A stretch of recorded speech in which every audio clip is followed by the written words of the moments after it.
계속해서 교회가 망가지는 과정 시리즈를 연재를 하고 있고요. 오늘 주제의 제목은 학력 보고 목회자 뽑는 교회, 세습보다 더 위험하다 라는 주제로 이야기를 해보고자 합니다. 각 교단마다 다 목회자가 뽑히는 과정은 다 다릅니다. 감리교에 몸을 담고 있기 때문에 감리교 기준으로 설명을 드리겠습니다. 감리교는 원래는 목회자를 파송을 했었어요. 근데 이게 문제가 생겨서 각 교회마다 이게 청빙하는 형식으로 많이 바뀌었습니다. 교회 내부에 운영이나 기획위원회라는 곳이 있거든요. 위원회가 검토를 해서 그 과정에 맞춰서 목회자를 뽑고 이거를 교단에 신고를 하는 형식으로 많이 하거든요. 근데 요즘 이 기준이 좀 살짝 웃겨요. 어떤 경우가 많냐면요. 그러니까 지방은 좀 다를 수도 있습니다. 서울 같은 경우는 고학력자 위주로 많이 뽑으려고 해요. 어떤 학교 출신인지를 많이 보는 것 같더라고요. 정말 해외에 뭐 박사과정을 했는지, 어느 대학교에서 공부를 했는지 이런 기준들을 많이 보거든요. 서울에 정말 유명한 교회 목사님뿐만 아니라 서울에 그래도 이름 있는 교회들 있잖아요. 거기 들어가 보시면 목회자분들 중에 다수가 해외에 박사과정을 통과하신 분들이 꽤 많습니다. 목회자가 되려면 지금 감리교 기준에서는 대학원까지 나와야 돼요. 목사 과정을 거친 다음에 목사 안수를 받는 거거든요. 그거 외에 추가적으로 목회 과정 중에 뭐 박사 과정이라든지 아니면 뭐 정말 이름 있는 그런 대학교에서 목회 박사 과정을 땄다. 그러면 점수가 더 많이 들어갑니다. 이게 참 웃기죠. 근데 이런 교회들이 꽤 많아요.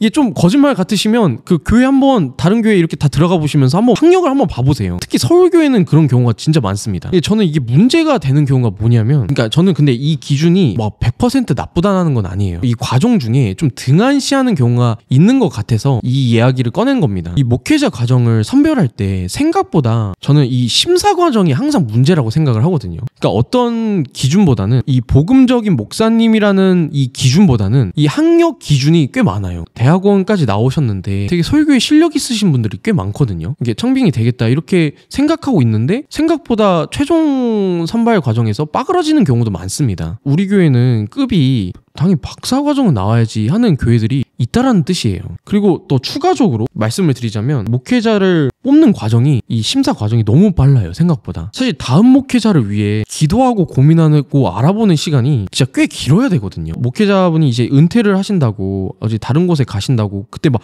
허겁지겁 뽑는 게 아니라 목사님께서 은퇴를 하신다 하면 갈아엎는 게 아니라 1, 2년을 정말 어떻게 보면 3년을 이 과정을 통해서 정식적인 함께 교인분들이 기도하고 고민하고 알아보는 시간을 가져야 되거든요. 저는 뭐 최대 3년? 뭐 최소 1년은 가져야 된다고 생각해요. 근데 생각보다 이 기간이 교회마다 되게 짧습니다. 어느 교회는 1개월인 경우도 있고 어느 교회는 2개월인 경우도 있고 어느 교회는 뭐 갑자기 몇 주 만에 이뤄지는 경우도 있어요. 저는 그렇게 해요. 뭐든지 급하면 항상 리스크는 커지는 법입니다. 큰 일을 하려면 항상 더 큰 여유가 있어야 돼요. 이것을 잊지 말아야 되는데 어떻게 하면 우리 교회가 부흥이 될 수 있는지, 어떻게 하면 우리 교회가 정말 위대해질 수 있는지, 이 서울 지역에서 어떻게 하면 위대해질 수 있는지, 이 내가 속한 이 경기도 이 지역에서 우리 교회가 어떻게 하면 넘버원이 될 수 있는지, 어떻게 하면 교인분들이 더 늘어날 수 있는지, 더 큰 프로그램을 할 수 있는지, 이것에 자꾸 기준이 되어다 보니까 이 목회자분도 결국에는 더 큰 교회를 만들어줄 수 있는 목회자가 누군지 그렇게 기준을 잡고 목회자를 뽑는 경우가 있거든요. 그래서 저는 세습보다 이게 더 위험하다고 생각을 합니다. 세습을 욕할 게 아니에요. 이런 일들이 빈번하게 이루어지고 있다니까요. 이러니까 학연, 지연, 혈연이 일어나는 겁니다. 회사든지 단체든지 커지고 싶은 그 욕망 때문에 항상 누구를 뽑을 때도 학연, 지연, 혈연, 되게 공부를 얼마나 열심히 하셨는지, 되게 스펙이 얼마나 좋은지. 근데 교회는 달라야 돼요. 교인분들은 복음적인 목사님을 원합니다. 뭐 스펙이 좋은 목사님을 원하는 게 아니에요. 정식적인 목사 과정을 거쳤다면 이 현장 안에서 정말 고군분투하면서 정말 치열하게 복음 앞에서 복음을 실천하고 그것을 다시 현장에서 또 몸부림치는 그런 복음적인 목사님을 필요로 하거든요. 여러분, 복음적인 목사님, 이게 과연 무슨 뜻일까요? 그러니까 사람마다 다 기준이 다르긴 하지만 저는 그렇게 생각해요. 하나님 말씀 앞에서 겸손한 마음을 갖고 먼저 실천하며 교인들과 함께 실천하는 사람이 저는 복음적인 목사님이라 생각하거든요. 이런 분들이 전국적으로 꽤 많아요. 아시잖아요. 뭐 전도사님이나 정말 이렇게 뭐 부목사님이나 정말 열심히 하시는 분들이 많잖아요. 생각보다 그런 목사님들이 어떤 담임 목사님으로 청빙하려고 하는 것보다는 스펙이 좋은 사람, 설교를 잘하는 사람, 찬양을 잘하는 사람, 목소리가 우렁찬 사람, 아니 이런 기준으로 뽑는 경우가 진짜 많아요. 생각보다. 한 가지 진짜 실화를 얘기를 해드릴게요. 제가 전도사 때 실제로 있었던 일입니다. 제가 밥을 먹고 있었는데 담임 목사님이 바뀌는 과정이었었어요. 제가 보기에는 부목사님이 좋으신 분이었거든요. 하나의 일을 하기 위해서 10가지를 고민하고 정말 그 말씀적으로서도 계속 정말 조심하려고 살려고 하시고 되게 좀 좋으신 분이었었어요. 그래서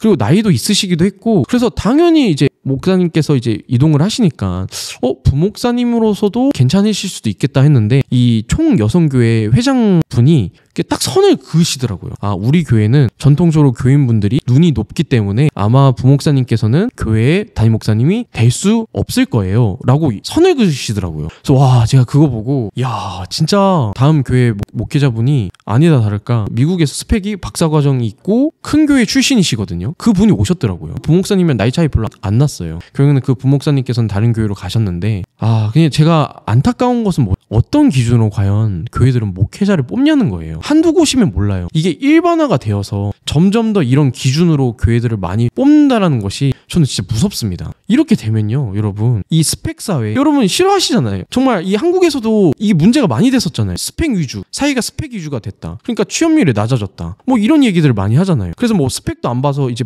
블라인드 테스트도 하겠다. 이런 얘기도 많이 하잖아요. 사회도 이제 안 하려고 하는 이 일들이 교회 안에서 이루어지고 있다니까요. 외적인 부분을 항상 보는 이 교회의 모습, 마치 옛날 이스라엘 시대가 사울을 원했었던 것처럼 키 크고 우리를 통치할 수 있는 강력한 군주를 원한다라고 하나님께 항의를 했던 그 모습처럼 지금 한국교회 모습들이 다 그러지 않나요? 키 크고 우렁차고 찬양 잘하고 설교 잘하고 되게 스펙 좋고 마치 뭔가 그 연예인 그 이상으로 우상을 만들려고 한다니까요. 그 목사님이 마치 신처럼 하나님께 기도를 하는 것보다는 그 목사님께 상담을 하는 경우가 더 많아요. 여러분, 교회는 스타를 만드는 곳이 아닙니다. 교회는 그 복음을 실천하면서 정말 그리스도인이 되기 위해서 교회를 다니는 사람들이 많아요. 뭔가 스타를 만들려고 하니까 자꾸 급을 나누려고 하니까 이 교회 안에서도 결국에는 서로가 차별이 있고 서로가 등한시하고 서로가 더 세련된 것만 찾고 자꾸만 성장만 찾고 이렇게 되는 거 아닙니까? 저는 이게 오히려 세습보다 더 안 좋은 모습이라고 생각을 합니다. 오히려 반성해야 되는 모습이라고 생각을 해요. 교회가 세습으로만 욕할 지금 처지가 아닙니다. 우리 주변을 봐야 돼요, 여러분. 우리 주변이 지금 어떻게 변하고 있는지에 대해서 봐야 됩니다.